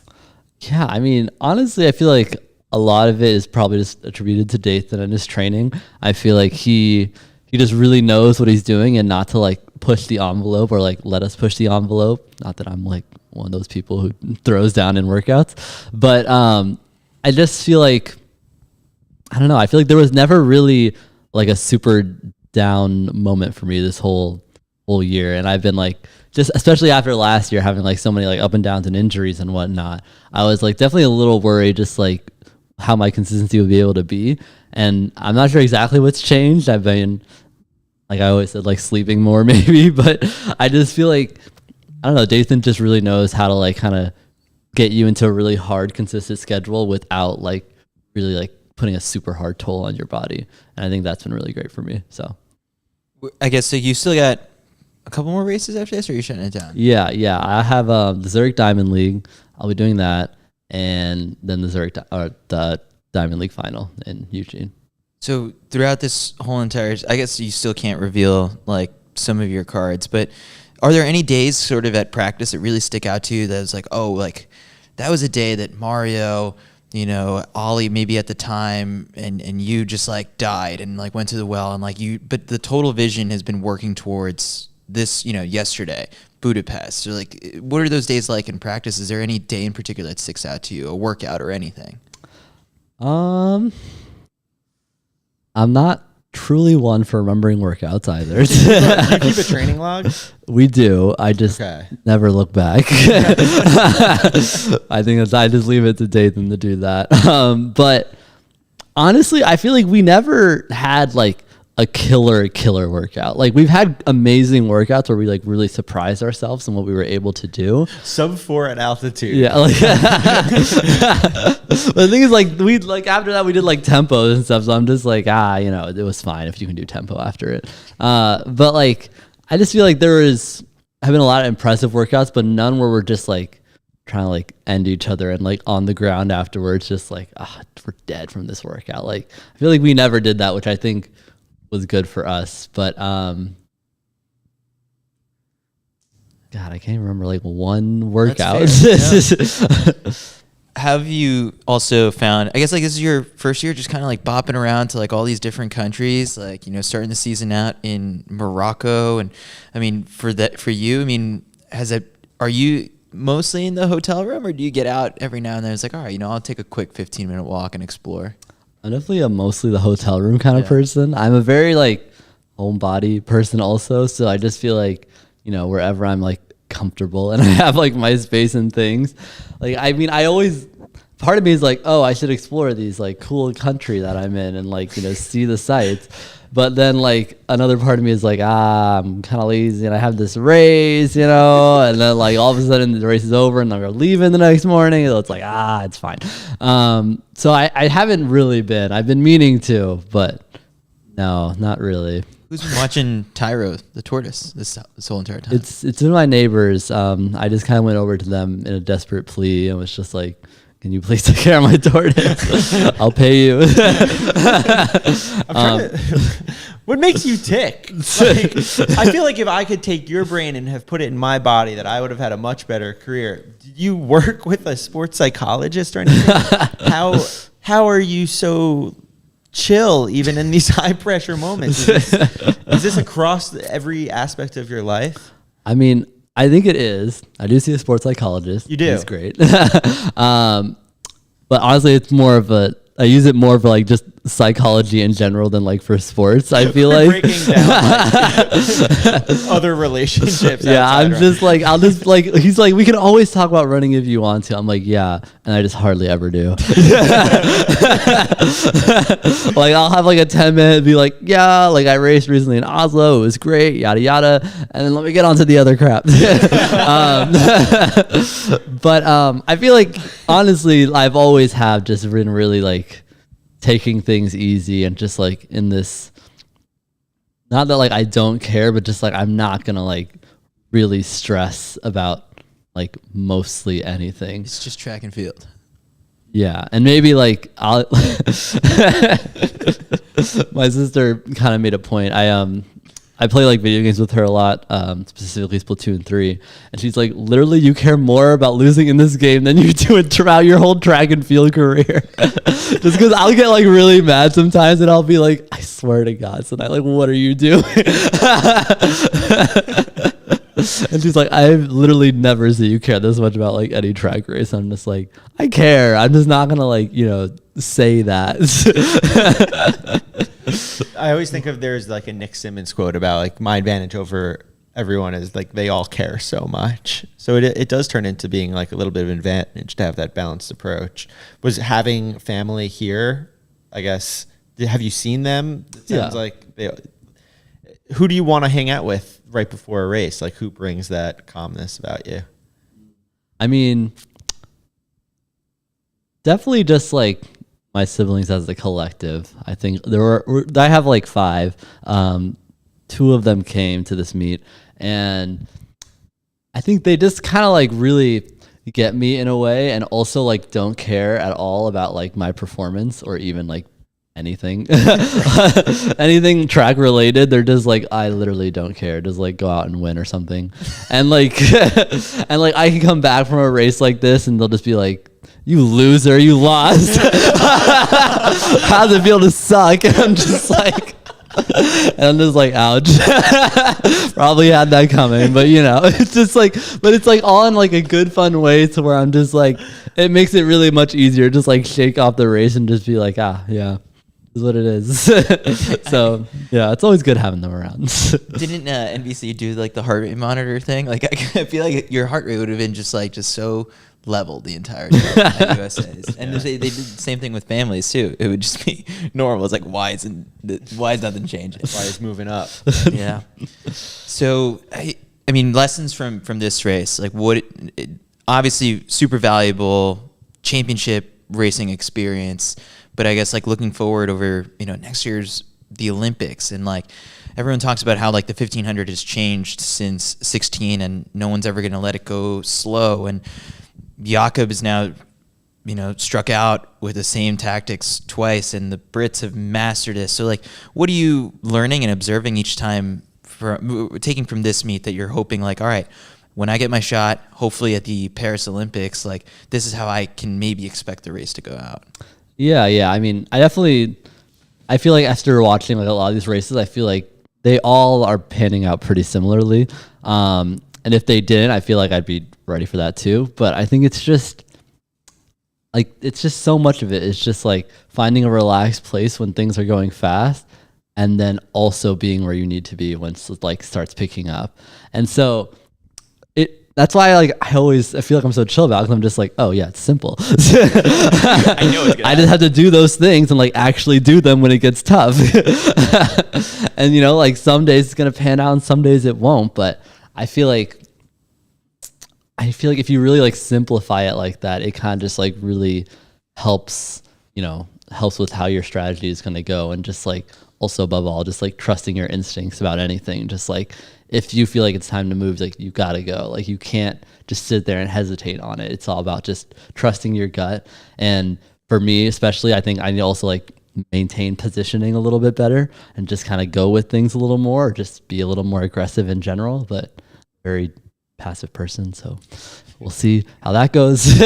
Maybe I'll win a race passively. Who knows? But I doubt it. It's like you're quietly a killer. You're not letting them. No, I think definitely like in a race, like I kind of like switch, but like there's still like a level of aggression. I feel like I still gotta like, I don't want to be like mean. I don't want to be mean, but like, you know, like I still just want to like, you know, own my space and like, you know, kind of like run the race that I want to run it. And so I think that's like honestly the most important part. Are you a track fan? Like, No. are we? You're not. I mean, he's like A hard no. He looks at you. He's like that. I hate this hat. Stupid hat. I do not love no, it. I mean, I think I've been growing into one slowly. This last year, I've been like trying to learn more. CITIUS MAG helping. Kind of, yes. So this hat says, "I love track and field." What would Yared's hat say about track and field? I blank track and field. Fill it in. I guess track and field. Track and field, I guess. Track and field is fun, and I think yeah, because I always talk about it, and I always say because it's always true for me. But yeah, that's why I do it, because it is fun and I enjoy it, and so it's just like, I don't know, even if I'm not like super bought into like every single aspect of it, maybe after 5-6 years or something, I will be. So The clock is ticking. yeah. Well, Yared, you've got a boat party. What's coming up next? Where are you headed after this? Yeah, the on boat reception thing is having like an athlete party, kind of. More like an athlete, like, good job everyone, like you're almost done, except like Alicia and Morgan and Jonas. And, like all the other people. But I think we're going there and then like taking a boat over to the track. So gotta make sure I catch that, but I'm pretty notorious for being late. So we'll see. Well, Yared, we appreciate you taking the time to sit down with us, and yeah, we'll see you in Eugene, and yeah, no, it's been great. I think you should definitely post the Rubik's Cube video. I think something that'd be really collab cool. Tag with CITIUS, and This your is phone will blow This up. is an actual challenge to see how fast you can run a 400 while doing a Rubik's Cube. 'Cause that would definitely be a world record that I think people would be interested in. I was gonna say it would be hard, basically running it without my arms, but I mean, faster than they can run it. That'd be a good challenge, honestly. The Yared Nuguse challenge. I like that. Tonight's 400 final. Oh yeah, over or under yeah. Yared Nuguse's Rubik's Cube time. Yeah. Not bad. We're out here. We're saving this sport. This is it. All right. Well, tomorrow we've got a whole nother edition of CITIUS MAG live at Worlds coming. And at this point, like, people are done competing, so they're blowing up my phone saying, like, when can I get in Yared's seat? Because I want to sit down with you guys. So tomorrow we've got a lineup that includes, as of right now, all of these are tentative, scheduled to change. Grant Holloway, Anna Hall, Rye Benjamin, Loggy Tausaga Collins. I'm missing someone else. Oh yeah, Josh Kerr. So it's going to be, today we had one medal come through the door. Tomorrow we've got at least 5. So you're going to get ready to see a lot of photos of me and Kyle wearing other people's medals. So thanks for tuning in. Be sure to catch all of our interviews from the Mix Zone on the CITIUS MAG YouTube channel, and we'll be back live for our post-race show after tonight's finals.